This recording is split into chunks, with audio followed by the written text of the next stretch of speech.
మీ జీఐఈటీ ఇప్పుడు జీజీయూగా మారింది. 2000కు పైగా ప్లేస్మెంట్స్, ఐపీఎం, కేపీఎంజీ వంటి సంస్థలతో ఇంటిగ్రేటెడ్ కోర్సులు, యూపీఎస్సీ కోచింగ్, అడ్మిషన్లు ఓపెన్. జైలు అనగానే మనకు గుర్తొచ్చేది 4 గోడలు, ఖైదీలు, కఠినమైన శిక్షలు. కానీ ఈ ప్రపంచంలో ఒక జైలు ఉంది. దాన్ని జైలు అనడం కంటే భూలోక నరకం అనటం కరెక్ట్. అక్కడ అడుగు పెడితే బతికి బయటికి రావడం దాదాపు అసాధ్యం. ఆకలి తట్టుకోలేక తోటి మనుషుల్నే తినేసేంత దారుణమైన పరిస్థితులు. అవును, మీరు విన్నది నిజమే. ఆఫ్రికా ఖండంలోని రువాండాలో ఉన్న గీతారామ సెంట్రల్ జైలు ప్రపంచంలోనే అత్యంత భయంకరమైన, క్రూరమైన జైలుగా గుర్తింపు పొందింది. కేవలం 600 మంది పట్టే చోట ఏకంగా 7000 మందిని కుక్కేస్తే ఎలా ఉంటుంది? ఈ రోజు మన వీడియోలో ఈ నరక కూపం వెనక ఉన్న నమ్మలేని నిజాలను చూద్దాం. ఈ కథ తెలియాలంటే మనం 1994 నాటి రువాండా దేశంలోకి వెళ్ళాలి. ఆ ఏడాది రువాండాలో ఘోరమైన మారణ హోమం జరిగింది. కేవలం 100 రోజుల్లోనే దాదాపు 8 లక్షల మంది ప్రాణాలు కోల్పోయారు. ఈ హింస ముగిసిన తర్వాత ప్రభుత్వం ఆ మారణ హోమానికి కారణమైన వేలాది మంది అనుమానితులను అరెస్ట్ చేయడం ప్రారంభించింది.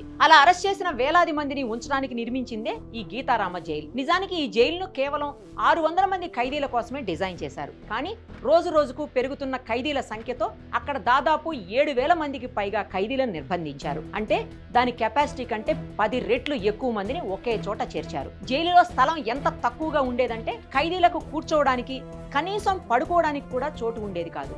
రోజులో 24 గంటలు వాళ్ళు నిలబడే ఉండాల్సి వచ్చేది.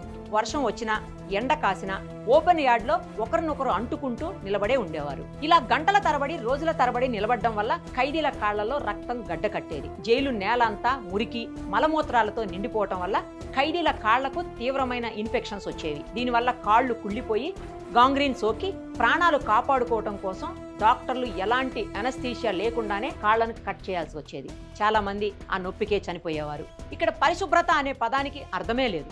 కనీస వైద్య సదుపాయాలు లేవు. జైలు లోపల సరైన డ్రైనేజీ వ్యవస్థ లేకపోవడంతో వ్యాధులు వేగంగా వ్యాపించాయి.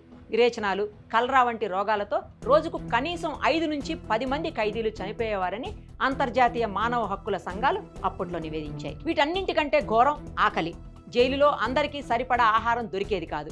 కొన్ని నమ్మలేని నివేదికల ప్రకారం ఆకలి తట్టుకోలేక బతకటం కోసం కొంతమంది ఖైదీలు చనిపోయిన తోటి ఖైదీల శవాలనే ఆహారంగా మార్చుకున్నారనే చేదు నిజాలు కూడా బయటకు వచ్చాయి. అందుకే ఈ జైలును నరక ద్వారం అని పిలిచేవారు. అయితే కాలం మారింది. అంతర్జాతీయ సమాజం మరియు మానవ హక్కుల సంఘాల తీవ్ర ఒత్తిడితో రువాండా ప్రభుత్వం స్పందించింది. రువాండా కరెక్షనల్ సర్వీస్ ఈ జైలు పరిస్థితులను మార్చడానికి కంకణం కట్టుకుంది. జైల్లో రద్దీని తగ్గించడానికి కొత్త చట్టపరమైన చర్యలను అమలు చేశారు. ఖైదీల విచారణలను వేగవంతం చేసి తప్పు నిరూపణ కాని వారిని విడుదల చేశారు. మరికొంతమందిని ఇతర ఆధునిక జైళ్లకు తరలించారు.